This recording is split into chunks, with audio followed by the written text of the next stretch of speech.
Tout s'explique, deuxième partie, édition spéciale consacrée ce soir à l'histoire de la Belgique. Alors on a beaucoup parlé ces derniers jours des revendications flamandes. Une fois de plus, on ne va pas refaire le débat politique ici, mais on va plutôt s'intéresser à l'origine de tout ça, voir comment ça a commencé, et puis surtout au tout début de notre histoire belge, quels étaient vraiment les rapports entre nos deux communautés.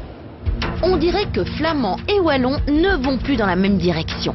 Ils étaient pourtant dans le même train en 1830, celui qui laissait derrière lui les Hollandais. D'ailleurs à l'époque, la distinction linguistique n'existe pas. Le français est la langue de l'élite et le patois flamand ou wallon avec toutes ses variétés possibles, celui du peuple. Mais que s'est-il passé ?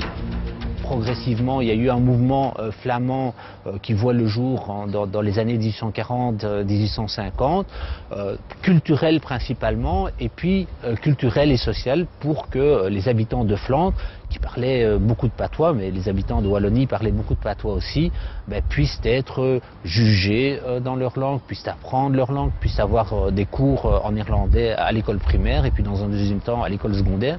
Donc la question éducative et culturelle a été très très importante. Nous avons une Belgique censitaire jusqu'en 1893, avec quelques flamingants, mais un peu romantiques, à Grande Lavallière et Grand Chapeau.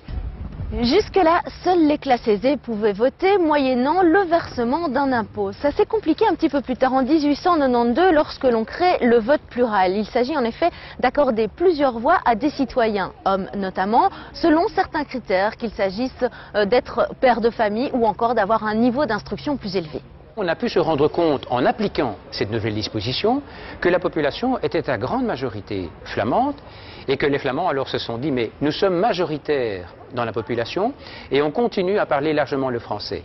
À la base, le mouvement flamand a pour but de défendre la culture néerlandophone face à un grand voisin français, puis aussi face à Bruxelles qui petit à petit devient de plus en plus francophone.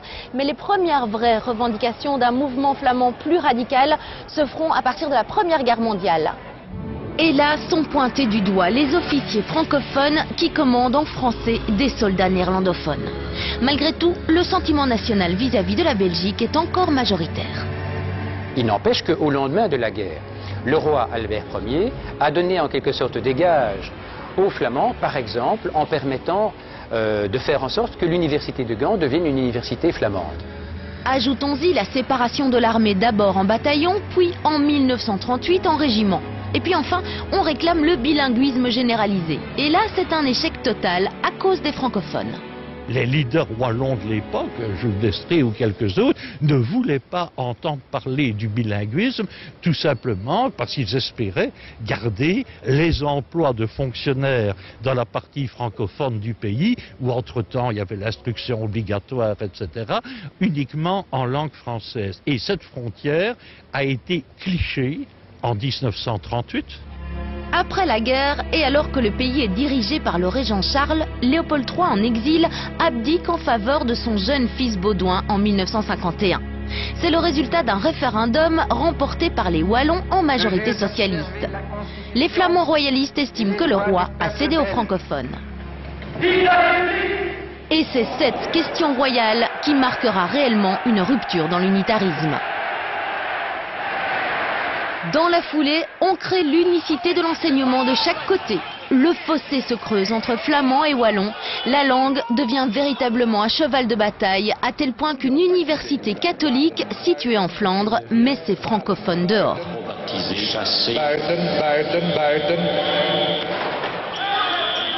Le Wallenbuiten, c'est l'application à l'enseignement supérieur de ce qui n'avait pas fait de vague dans le secondaire, mais qui a fort traumatisé, évidemment, d'autant plus que c'était dans un milieu qui prêchait que ce n'était jamais que des prénoms, que Belge était notre nom de famille, etc. Et à partir de là, que se passe-t-il? C'est la scission. Le Parti social-chrétien unitaire de l'époque se scinde en deux. D'un côté, Parti social-chrétien et de l'autre, Christelijke Volkspartij. Les autres partis vont également emboîter le pas.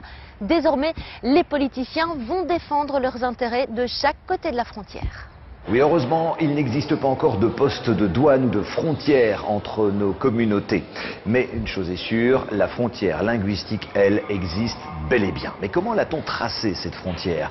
Et puis comment a-t-on décidé que telle ou telle ville serait francophone ou néerlandophone? Eh bien, c'est ce qu'on va voir tout de suite. La frontière linguistique, finalement, c'est de la faute des amis de Clovis, les Francs, ces Germains qui au 5e siècle se sont implantés au nord de la Belgique, laissant au sud les copains de Jules César, les Romains. Ce n'est là évidemment qu'une frontière virtuelle, car en 1830, on crée le royaume et avec lui une Belgique unitaire et personne ne s'en plaint. Et l'ironie de l'histoire fait que, au milieu du 19e siècle, quand la grande peur de la Belgique était d'être envahi et annexé par la France de Napoléon III, c'est Charles Rogier, ministre de l'Intérieur, français d'origine, l'homme de la Révolution de 1830, qui a donné des subsides aux associations culturelles flamandes, en partant du principe que plus on serait différent des Français, moins ils auraient envie de nous annexer. Néanmoins, au fil des années, on procède à des recensements linguistiques pour déterminer quelle ville est plutôt francophone ou plutôt flamande. En 1932, on assiste à un tracé de la frontière linguistique qui crée des régions unilingues flamandes d'un côté et francophones de l'autre, et la région bilingue de Bruxelles. On prévoyait également un recensement linguistique de la population tous les 10 ans. Et donc tous les 10 ans, eh bien, le recensement fait fluctuer la frontière, puisque au-delà du cap des 30% dans une langue ou dans une autre, eh bien, les communes qui étaient au départ des communes unilingues vont devenir des communes bilingues. Et il se fait qu'à Bruxelles, eh bien, les francophones grappillent de plus en plus de territoires. Donc, inquiétude chez les Flamands qui demandent un compromis. Le compromis, c'est quoi?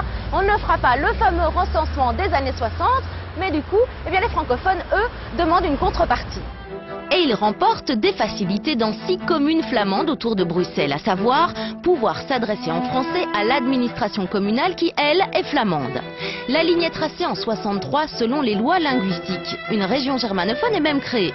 Quelques adaptations plus tard, des facilités sont accordées aux néerlandophones de Moucron et Comines, qui reviennent à la Wallonie, et aux francophones des Fourrons qui vont à la Flandre. Mais quel visage aurait notre Belgique si l'on avait fait ce recensement en 60 ? Alors il est effectivement possible que certaines communes auraient été rattachées à la région bruxelloise. Le dernier recensement linguistique avait conduit à intégrer dans Bruxelles 3 nouvelles communes. Et c'est à partir de cette observation que les Flamands, et singulièrement un grand nombre de bourgmestres flamands, ont refusé le volet linguistique du recensement. Oui, au cours des dernières tensions communautaires, 3 lettres sont revenues très fréquemment à la une de l'actualité. BHV pour Bruxelles. Halle, Vilvoorde. Alors on le sait, il s'agit là d'un arrondissement que la plupart des partis flamands veulent scinder. Oui, mais pourquoi? Et puis surtout, à l'origine, dans quel but a-t-on décidé de rassembler Bruxelles, Halle et Vilvoorde? Bref, comment le problème BHV est-il né? En 1962-63, lorsqu'on trace la frontière linguistique, on réalise que 120 000 francophones habitent dans la périphérie de Bruxelles, en territoire flamand. Bruxelles, la capitale à majorité francophone, elle-même enclavée en Flandre. La question qui se posait était la taille de la région bruxelloise. Est-ce que la région bruxelloise intégrait des nouvelles communes à sa périphérie ou non? La thèse flamande était non, la thèse francophone était oui. Et finalement, on a plutôt retenu la thèse flamande.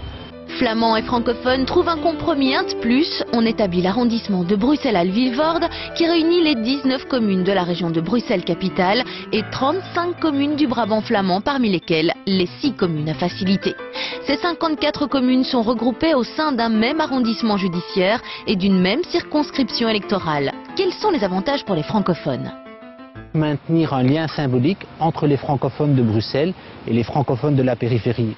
Concrètement, les francophones de BHV peuvent voter pour des candidats francophones bruxellois lors des élections législatives et européennes, donc sur des listes francophones. Avantage également pour les néerlandophones, cette fois pour les néerlandophones de Bruxelles, puisqu'ils peuvent voter pour des listes des cantons de Halle-Vilvoorde. L'histoire se corse en 1995, car le Brabant unitaire, qui propose des listes électorales des 2 régimes linguistiques, se scinde en 2. Et lorsque l'on a scindé la province du Brabant, en Brabant flamand d'un côté et Brabant wallon de l'autre, que faisait-on alors avec Bruxelles et avec les communes à facilité tout autour? Et la solution qui a été trouvée était de garder la circonscription électorale de Bruxelles-Halle-Vilvoorde, qui est aussi d'ailleurs un arrondissement judiciaire par la même occasion.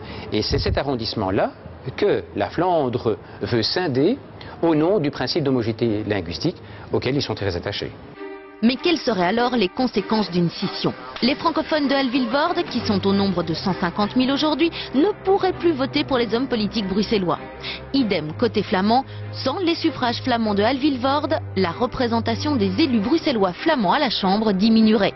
Ils pourraient perdre 1 à 2 sièges. Mais en contrepartie, ils gagneraient une plus grande Flandre unilingue. Une situation qui a des allures d'impasse des deux côtés. Alors peut-on trouver des solutions?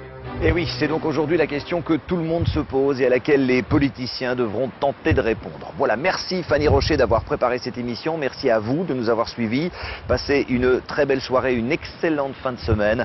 On se retrouve bien sûr jeudi prochain. Ciao.